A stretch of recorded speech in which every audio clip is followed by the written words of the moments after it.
Hello दोस्तों, क्या हाल है। तारीख 27 जुलाई 2024, दिन शनिवार, हिंदी तिथि सप्तमी। और आइए बात करते हैं आज के मुख्य समाचार में देश भर की तमाम बड़ी खबरों पर नजर डालते हैं। देखिए, एक तो आज केंद्रीय रिजर्व पुलिस बल का स्थापना दिवस है। देश की सेवा में सदैव समर्पित विश्व का ये सबसे बड़ा और पुराना बल है। सभी वीर जवानों को हार्दिक शुभकामनाएं इस मौके पर। और वहीं दोस्तों, आज हमारे भारत के missile man doctor APJ Abdul Kalam की पुण्यतिथि भी है, नमन उन्हें। चलिए आगे बढ़े खबरों में। कल आपको पता होगा कारगिल विजय दिवस था और इस मौके पर पीएम मोदी समेत देश के कई बड़े दिग्गज नेताओं ने वीर बलिदानियों को श्रद्धांजलि दी, जिनकी वजह से हम सुरक्षित हैं। उन शहीदों को सलाम। सचिन तेंदुलकर से लेकर गौतम गंभीर ने भी उन्हें श्रद्धांजलि दी। देश के रक्षा मंत्री राजनाथ सिंह ने भी कारगिल युद्ध में विजय सुनिश्चित करने वाले सैनिकों को श्रद्धांजलि देते हुए कहा कि उनका बलिदान आने वाली पीढ़ियों को प्रेरित करेगा। और इस मौके पर कुछ बड़े फैसले भी लिए गए। देखिए, आप अग्निवीर समेत सेना के जवानों को 1.25 करोड़ रुपए तक का इंश्योरेंस दिया जाएगा। कारगिल विजय दिवस के मौके पर पंजाब एंड सिंध बैंक की तरफ से यह बड़ी घोषणा की गई है। जवानों के लिए ये नई स्कीम शुरू की है, जिसके तहत जवान के निधन होने पर इस स्कीम के तहत परिजन को 1.25 करोड़ रुपए तक मिलेंगे। तो ये भी बैंक की अच्छी पहल है वाकई में। और वहीं देखिए दोस्तों, इस मौके पर कुछ राज्य सरकारों ने भी बड़े ऐलान किए। मध्य प्रदेश, उत्तर प्रदेश समेत 5 राज्यों में अब अग्निवीरों को आरक्षण मिलेगा। पुलिस, पीएसी, फॉरेस्ट गार्ड भर्ती में भी छूट मिलेगी। हरियाणा और उत्तराखंड राज्य पहले ही रिजर्वेशन का ऐलान कर चुके हैं और अब इन राज्यों के बाद मध्य प्रदेश, उत्तर प्रदेश, उड़ीसा, गुजरात और छत्तीसगढ़ सरकार ने भी कल 26 जुलाई को कारगिल दिवस के मौके पर सेना के अग्निवीरों को राज्य पुलिस भर्ती में आरक्षण देने की घोषणा की है। और इससे 2 साल पहले ही केंद्रीय गृह मंत्रालय भी इन सभी भर्तियों में अग्निवीरों को 10% आरक्षण देने की घोषणा कर चुका है। और इसके बाद अब उत्तराखंड, यूपी, एमपी वगैरह इन बीजेपी सरकारों ने भी रिटायर अग्निवीरों के लिए भी एक बड़ा ऐलान किया। पुलिस भर्ती में प्राथमिकता मिलेगी। देखिए, यूपी के मुख्यमंत्री योगी आदित्यनाथ सरकार ने भी अग्निवीरों को यह बड़ा तोहफा दिया। यूपी पुलिस और पीएसी भर्तियों में भी आरक्षण मिलेगा। सीएम योगी ने कारगिल विजय दिवस पर यह बड़ा फैसला लेते हुए घोषणा की है कि अग्निवीर अपनी सेवा के बाद वापस आएंगे तो हम यूपी पुलिस और पीएसी बल में इनके समायोजन की सुविधा और वेटेज देंगे। मध्य प्रदेश के मुख्यमंत्री डॉक्टर मोहन यादव ने भी कारगिल दिवस पर ऐलान किया, कहा अग्निवीरों को पुलिस भर्ती में आरक्षण देंगे।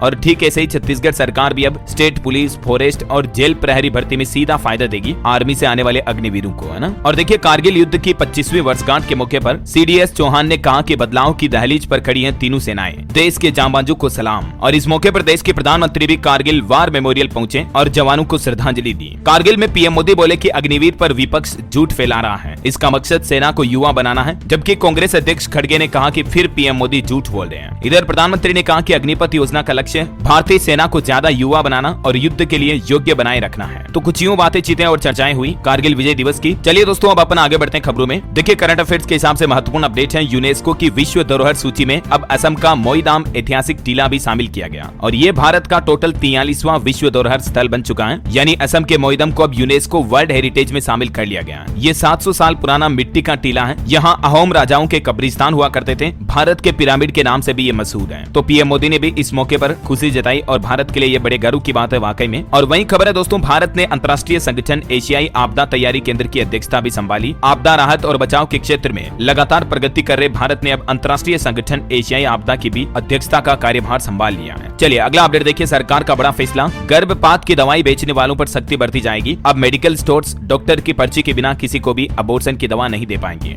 देश के स्वास्थ्य मंत्रालय की तरफ से इस संबंध में आदेश भी जारी कर दिया है। आप इलेक्ट्रिक व्हीकल पर सरकार का बड़ा फैसला, सरकार ने EMPS स्कीम को सितंबर तक बढ़ा दिया है। EMPS का फुल फॉर्म है दोस्तों इलेक्ट्रिक मोबिलिटी प्रमोशन स्कीम। तो इसकी लास्ट डेट वैसे तो 31 जुलाई थी, लेकिन अब सरकार ने सितंबर एंड तक इसको बढ़ा दिया है। आपको पता होगा सरकार ने फेम 2 योजना के बाद इलेक्ट्रिक व्हीकल के लिए ये नई सब्सिडी स्कीम लॉन्च की थी, है ना। तो अभी 2 महीने के लिए और बढ़ चुकी है ये योजना और किस किस तरह के व्हीकल पर इसमें कितनी सब्सिडी मिलेगी जिसकी डिटेल भी आप देख सकते हैं। वैसे सरकार ने फेम 2 योजना का भी आंकड़ा जारी करते हुए कहा कि भारत में इलेक्ट्रिक वाहनों ने रफ्तार पकड़ी है। ये फेम 2 योजना के तहत 8 लाख से भी ज्यादा इलेक्ट्रिक वाहन बिके हैं। चलिए अगली खबर देखिए। केंद्र सरकार ने शहरी बाढ़ प्रबंधन के लिए 2514 करोड़ रुपए की 6 परियोजनाओं को मंजूरी दी है। आजकल हमारे देश में जो कई शहरों में बाढ़ आ रही है, तो मुंबई, कोलकाता समेत देश के कई शहरों में बाढ़ से निपटने के लिए ये सरकार ने 2500 करोड़ रुपए से भी ज्यादा की राहत राशि को मंजूरी दी है, जिससे कि राज्य की परियोजनाओं को फायदा मिलेगा। चलिए खबर देखिए दोस्तों। आम आदमी पार्टी ने दावा किया है दिल्ली के मुख्यमंत्री अरविंद केजरीवाल का शुगर लेवल 50 पॉइंट तक गिर गया है। आम आदमी पार्टी का कहना है कि उनकी हालत चिंताजनक है। इंडिया गठबंधन अब 30 जुलाई को उनके समर्थन में एक रैली भी करेगा। और वहीं इधर राहुल गांधी उत्तर प्रदेश पहुंचे, कोर्ट में पेशी के चलते। और यहाँ देखिए राहुल गांधी ने एक मोची की दुकान पर अपनी चप्पल भी सिलवाई, 5 मिनट तक उनसे बातचीत की, पूछा कि जूता कैसे बनाते हो। एक मानहानि केस में उनकी कोर्ट में पेशी थी। चलिए खबर देखिए, लोकसभा में जेडीयू के नेता बोले हमारा गठबंधन फेविकोल का जोड़ है, ये प्री पोल अलायंस है, हमेशा चलेगा, विपक्ष की हरकतें देख उनका साथ छोड़ आए। और वैसे एक श्रद्धांजलि, जेडीयू के राष्ट्रीय महासचिव की हार्ट अटैक से निधन हो गया, राजीव रंजन ने दिल्ली में ली अंतिम सांस। पॉलिटिक्स से बड़ी खबर देखिए, मराठा नेता मनोज जरांगे ने भी महाराष्ट्र विधानसभा चुनाव लड़ने की घोषणा की, खुद ऑफिशियली उन्होंने इस बात का ऐलान कर दिया। वहीं देखिए पश्चिम बंगाल की मुख्यमंत्री ममता बनर्जी दिल्ली पहुंची और यहाँ मुख्यमंत्री अरविंद केजरीवाल की पत्नी और उनके माता पिता से भी इन्होंने मुलाकात की।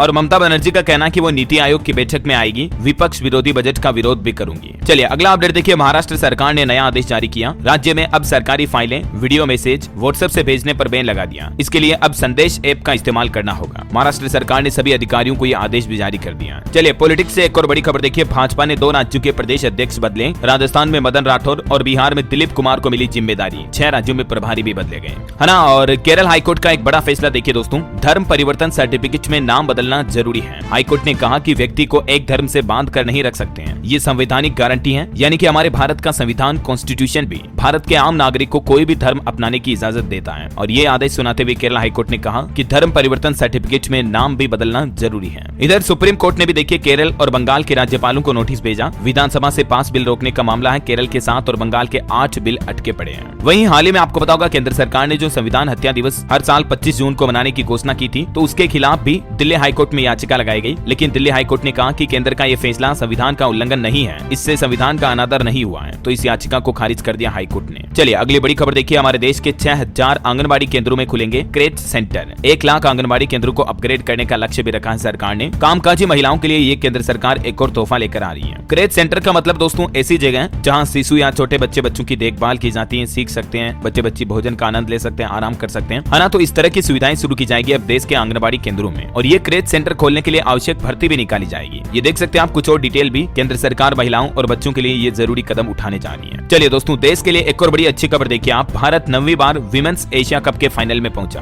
गेंदबाजों ने बांग्लादेश को 80 रन पर रोका, भारतीय ओपनर्स ने 11 ओवर में जिताया। आखिरकार भारत की लड़कियां भी अब नाम रोशन कर रही देश का। हाल ही में इंडिया ऑलरेडी वर्ल्ड कप जीता था और अब भारत विमेंस एशिया कप के भी फाइनल में पहुंच चुका है महिला क्रिकेट खेल में। और वहीं देखिए आप ओलंपिक की शुरुआत भी होने जा रही है, पेरिस ओलंपिक की ओपनिंग सेरेमनी का आयोजन हुआ, इतिहास में पहली बार ये स्टेडियम के बाहर सीन नदी में ये परेड हुई, 206 देशों के 10,500 एथलीट्स इसमें हिस्सा ले रहे हैं। ओलंपिक शुरू होने जा रहे हैं, लेकिन देखिए आप ओलंपिक से चंद घंटे पहले फ्रांस के रेल नेटवर्क पर भी एक बड़ा हमला किया गया और इससे पेरिस आने वाली 3 रेलवे लाइनों पर आगजनी तोड़फोड़ हुई। पीएम बोले कि ये सोची समझी साजिश है। हमारे भारत से भी कई सारे खिलाड़ी ओलंपिक्स में हिस्सा लेने के लिए गए हैं। पीएम मोदी ने भारतीय खिलाड़ियों को शुभकामनाएं भी दी और एथलीट्स के लिए आयुष्मान ने भी शुरू किया अभियान। कार्तिक ने चंदू स्टाइल में विश भी किया, देख सकते हैं आप कुछ तस्वीरें। चलिए ऑटो इंडस्ट्री से खबर देखिए दोस्तों, मारुति सुजुकी इग्निस का रेडियंस एडिशन भारत में लॉन्च हो चुका है। कॉस्मेटिक चेंजेस के साथ इसमें आपको नई एसेसरीज भी मिलेगी। कीमत भी इसकी ठीक ठाक है, 5.5 लाख रुपए से शुरू है। और मोबाइल फोन पर भी अच्छी खबर देखिए, इंपोर्ट ड्यूटी घटाने के बाद 6,000 रुपए तक सस्ते हुए आईफोन। एप्पल कंपनी ने पहली बार प्रो मॉडल्स की कीमतें घटाई है। आईफोन SE भी 2300 रुपए सस्ता मिलेगा अब आपको। वैसे एप्पल कंपनी ने एक और फैसला लिया, भारत में बनेगा आईफोन 16 प्रो भी। पहली बार कंपनी अपने टॉप मॉडल का निर्माण हमारे देश में यहाँ करने जा रही है ना। तमिलनाडु के फॉक्सकॉन की फैसिलिटी में इसका निर्माण शुरू किया जा सकता है। चलिए अगली एक रिपोर्ट देखिए दोस्तों, दुनिया भर में 1% अमीरों की संपत्ति 42 लाख करोड़ बढ़ी है। ऑक्सफैम की तरफ से ये रिपोर्ट जारी की गई। टैक्स बढ़ाने के पक्ष में है कई देश, हालांकि अमेरिका इसका साथ नहीं दे रहा है। ऑक्सफैम की इस रिपोर्ट में ये बताया गया कि गरीब और अमीर के बीच का फासला अब बहुत ज्यादा बढ़ गया है, यानी दिनों दिन गरीब और ज्यादा गरीब होता जा रहा, अमीर और ज्यादा अमीर होता जा रहा। आपका क्या कहना दोस्तों, इस पर क्या राय है आपकी, कमेंट करके बताइए मुझे। कहीं न कहीं देखा जाए तो ये बात तो बिल्कुल सही है। चलिए अगली खबर देखिए, भारतवंशी कमला हैरिस को भी मिला पूर्व अमेरिकी राष्ट्रपति ओबामा का साथ और अब वो राष्ट्रपति पद की उम्मीदवारी लगभग इनकी तय हो चुकी है। मिशेल ओबामा भी बोली कि मुझे आप पर गर्व है। वहीं इधर अमेरिकी संसद में एक मांग भी की जा रही, भारत को नाटो जैसी तवज्जो मिले और पाकिस्तान को दी जाने वाली मदद बंद की जाए,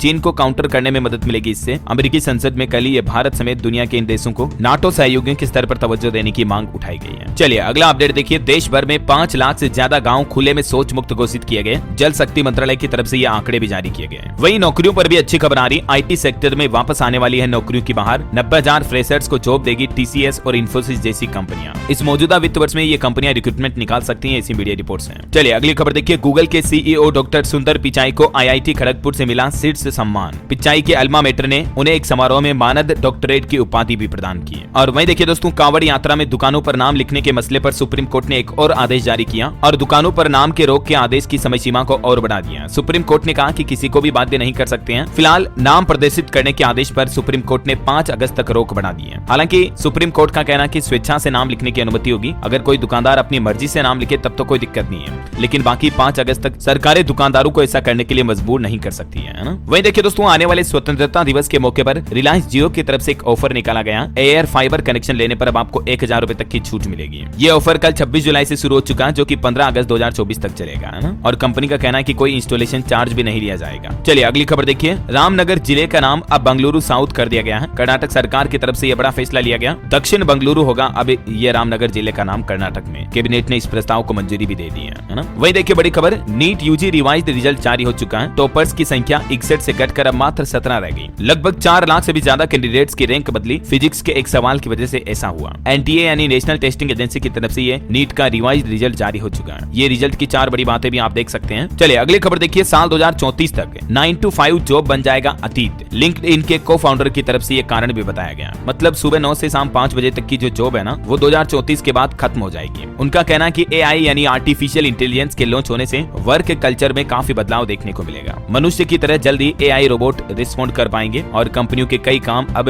ह्यूमन यानी इंसानों के जरिए नहीं बल्कि मशीनों से ही होने लगेंगे। ऐसे में सबसे बड़ा सवाल ये कि तो क्या सिर्फ अब मौज मस्ती करेगा इंसान जब एआई से होने लगेगा सारा काम? तो दोस्तों मौज मस्ती तो छोड़ो, इससे बेरोजगारी और ज्यादा बढ़ सकती है और इसलिए समय के साथ साथ आप हम सबको एआई टेक्नोलॉजी से अपडेट होने की जरूरत पड़ेगी, है ना। ये देख सकते हैं आप लिंक्डइन को फाउंडर का ट्वीट भी, your 9 to 5 job is dying by 2034। चलिए अगली बड़ी खबर देखिए। खतरनाक होता जा रहा चांदीपुरा वायरस। अब हेल्थ एक्सपर्ट ने इससे बचने की सलाह भी दी है। गुजरात राज्य में तो इस वायरस का कहर रुक ही नहीं रहा है। अब तक 44 बच्चों की मौत हो चुकी है चांदीपुरा वायरस की वजह से, जबकि 124 केस दर्ज किए गए हैं, जिनमें 54 का इलाज जारी है। किन किन जिलों में कितने लोगों की मौत हुई इस वायरस से देख सकते हैं आप डिटेल, और इस वायरस के लक्षण वगैरह की जानकारी भी आप देख सकते हैं। वैसे डेंगू को लेकर भी वैज्ञानिकों की तरफ से एक चेतावनी जारी की गई कि लोगों के दिमाग और नर्वस सिस्टम पर भी अटैक कर सकता है डेंगू। आजकल जो बारिश का सीजन है, इसमें मच्छर भी बहुत ज्यादा होते हैं, तो डेंगू मलेरिया से अपने आप का बचाव करें। हालिया वैज्ञानिकों की रिसर्च में पता चला कि डेंगू मलेरिया का ब्रेन पर भी असर देखने को मिल सकता है ना। चलिए अगली खबर देखिए। इस साल भारत करेगा क्वाड शिखर सम्मेलन की मेजबानी। अमेरिका के व्हाइट हाउस ने बताया कि जो बाइडेन इसमें शामिल होंगे या नहीं, तो वो भी शामिल होंगे, लेकिन इस बार इसकी अध्यक्षता मेजबानी भारत के द्वारा की जाएगी, जो कि भारत के लिए बड़े गर्व की बात है। चलिए अगली खबर देखिए। बिहार, झारखंड और बंगाल के हिस्सों को केंद्र शासित प्रदेश घोषित करें। निशिकांत दुबे ने केंद्र सरकार से ये मांग की है, जो कि एक भाजपा सांसद है। वहीं खबर देखिए। छत्तीसगढ़ के हसदेव अरण्य में काटे जाएंगे 3.25 लाख से भी ज्यादा पेड़। केंद्रीय पर्यावरण मंत्री ने राज्यसभा में इस बात की जानकारी दी। खबर है बीसीसीआई और आईपीएल मालिकों की 31 जुलाई को बैठक होगी। मेगा ऑक्शन के लिए रिटेंशन नियम पर भी हो सकती है चर्चा। आईपीएल 2025 को लेकर ये बैठक होने जा रही है। वहीं ऑटो इंडस्ट्री से एक रिपोर्ट देखिए। हुंडई क्रेटा ने केवल 6 महीनों में ही 1 लाख यूनिट से ज्यादा सेल्स का आंकड़ा पार किया। इंडिया यूएस के बीच एक समझौता हुआ। देखिए भारत और अमेरिका के बीच सांस्कृतिक संपत्तियों के समझौते पर हस्ताक्षर हुए हैं, यानी कि दोनों देश एक दूसरे को लौटाएंगे अपनी पौराणिक चीजें। ऐसे में आपके मन में भी ये सवाल आ रहा होगा कि क्या भारत को वापस मिलेगा कोहिनूर हीरा? तो बिल्कुल भारत अमेरिका में हुए इस समझौते से ये राह भी निकल सकती है। बाकी देखते हैं आगे क्या अपडेट आता है। और वहीं खबर देखिए। आज 27 जुलाई को फ्लेम अवार्ड्स एशिया कार्यक्रम का आयोजन होगा। रूरल मार्केट में उत्कृष्ट उपलब्धियों को सम्मानित किया जाएगा। ये आयोजन भारत और एशिया में ग्रामीण विपणन और संचार में उत्कृष्ट उपलब्धियों को मान्यता देने के लिए एक विशिष्ट कार्यक्रम होगा और इस साल 46 वर्गों के लिए इसमें 166 प्रविष्टियों का चयन किया गया है।